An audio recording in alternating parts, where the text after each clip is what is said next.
Kad pomiješate Coca-Colu i ljudske jaja, nećete vjerovati koliko je učinkovito. Nisam ni slutio da je ovaj jednostavan trik toliko moćan dok ga nisam sam isprobao. Osim toga, uštedio sam puno novca na skupim proizvodima. Prvo će nam trebati par ljudskih jaja koje su oprane i potpuno suhe. Zatim ćemo ih usitniti u mlincu ili blenderu kako bismo dobili fini prah. Prijatelji, napišite mi u komentarima odakle ste. Ja sam iz Hrvatske i volim čitati vaše poruke. Hvala vam. Istresite prašak u posudu. Prije nego što vam pokažem trik s Coca-Colom, želim podijeliti jednu vrlo jednostavnu metodu kako iskoristiti ljuske. U malo tople vode dodajte 1 žlicu praha i 1 žlicu octa. Ocat se dodaje na ljuske jaja zbog kemijske reakcije koja brže oslobađa kalcij. Ostavite par dana da se rastopi i zatim razrijedite s litrom vode.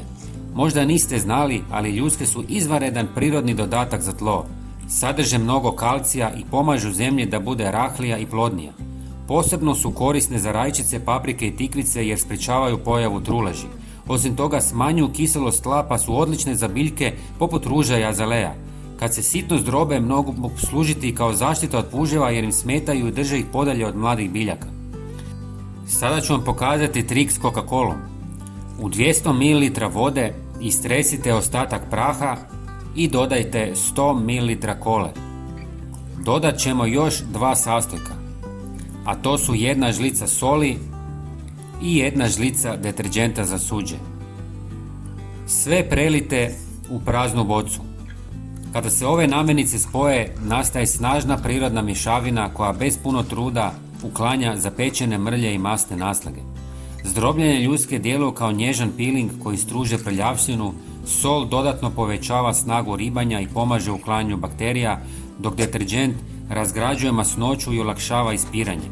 Coca-Cola sadrži kiselinu koja otapa kamenac, mrlje od hrane i tamne tragove na metalnom posuđu.